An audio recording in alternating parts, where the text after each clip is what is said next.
ఓం శ్రీ గురుభ్యో నమః. హరి ఓం.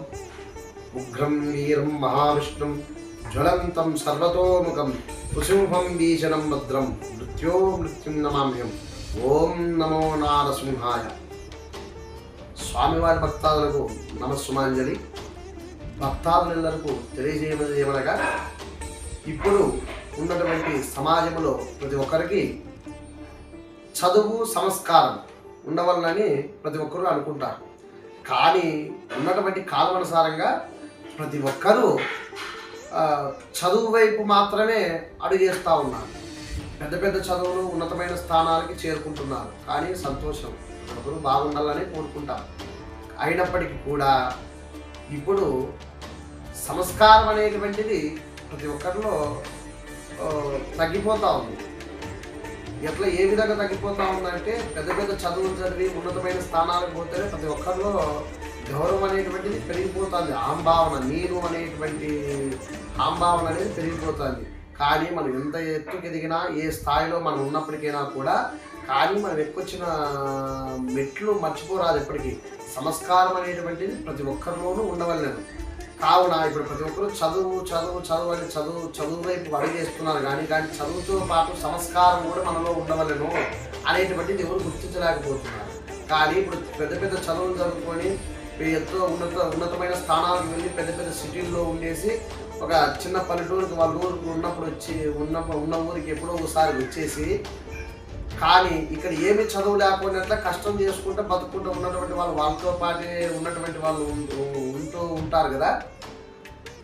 ఇక్కడ ఊర్లోకి వచ్చినప్పుడు పెద్దవాళ్ళు, మనకంటే బాగా జ్ఞానస్తులు ఉన్న వాళ్ళకి ఎప్పుడైనా కూడా వాళ్ళు మాట్లాడిచ్చే విధానము, ఏమండి బాగున్నారా, పెద్దయినా బాగున్నారా, చిన్నైనా బాగున్నారా అని మంచిగా మాట్లాడిచ్చేది పోయి, ఏం బాగున్నారా అట్లా ఇట్లా అనేటువంటి, ఎందుకంటే వాళ్ళలో ఉద్యోగం వచ్చింది, మేము ఉన్నతమైన స్థానంలోకి వెళ్ళిపోయినాం అనేటువంటి ఆంభావన అనేటువంటిది నిండుకుంటుంది అనమాట.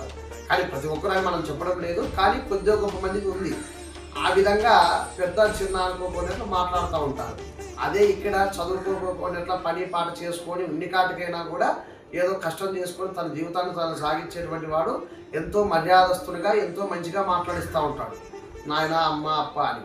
అదేవిధంగా మనం చదివి పెద్ద స్థాయికి ఎంతో జ్ఞానం తెచ్చుకొని ఉన్నతమైన స్థానానికి ఎదిగినా కూడా మనం ఎవరిని ఎట్లా మాట్లాడేయాలో తెలుసుకోకపోయినప్పుడు, ఆడ ఏం చదువుకోకపోయినా అతను మంచిగా మాట్లాడించినప్పుడు, నువ్వు చదివి ఉంటే చదువు లేక ఉంటే ఎంత స్థానానికి నువ్వు ఎంత ఎదిగినా కూడా సంస్కారం అనేటువంటిది మనిషిలో ఎప్పుడైతే లేకపోయినట్లు ఉంటారో, మనం ఎంత స్థాయికి ఎదిగినా కూడా, మనం ఎన్ని విజయాలను సాధించినా కూడా మనలో ఎప్పుడైతే సంస్కారం అనేటువంటిది లేకపోయినట్లు ఉంటుందో, ఎదుటి వారిని గౌరవించేటువంటి జ్ఞానం మనలో ఎప్పుడైతే లేకపోయినట్లు ఉంటుందో, మనం ఎంత ఎత్తు ఎదిగినా, ఎంత సంపాదించినా, ఏ స్థాయిలో మనం ఉన్నా కూడా మనము జ్ఞానం సంపాదించుకోకపోయిన వాళ్ళు, దైవ జ్ఞానం సంపాదించుకోకపోయిన వాళ్ళే అవుతాం.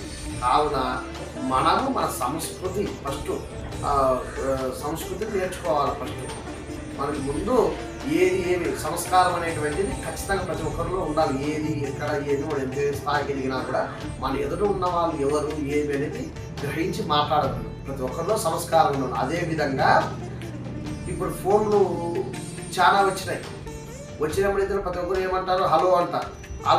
ఫోన్ ఎత్తేనే ఒకరు బ్రో అనడం, ఇంకోటి వేరే విధంగా ఒక రకంగా మాట్లాడుతూ ఉన్నారు.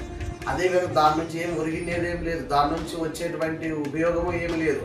అదే ఫోన్ ఎత్తినప్పుడైతేనే నా నమస్తే అన్న, మా నమస్తే అమ్మ అనడం కానీ, లేకపోతే హరి ఓం అని ఏదో నా భగవంతుని నామస్మరణ తలచడం కానీ, నువ్వు నమస్కారం పెట్టినావరా అంటే ఆటోమేటిక్గా ఆ పక్క నుంచి నమస్కారం అనేటువంటి మాట వస్తుంది.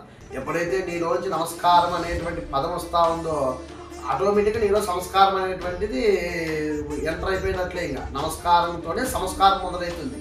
నువ్వు ఎప్పుడైతే ఎదుటి వాళ్ళ గురించి నువ్వు నమస్కారం పెట్టినావో, నువ్వు ఒకసారి పెట్టి, 2 సార్లు పెట్టి, 3 సార్లు, 100వ సారన్నా ఆవురా ఇతను ఎందుకు నమస్కారం పెడతాం, మనం తిరిగి పెట్టాలి కదా అనేటువంటి భావన వాళ్ళలో వస్తుందన్నమాట.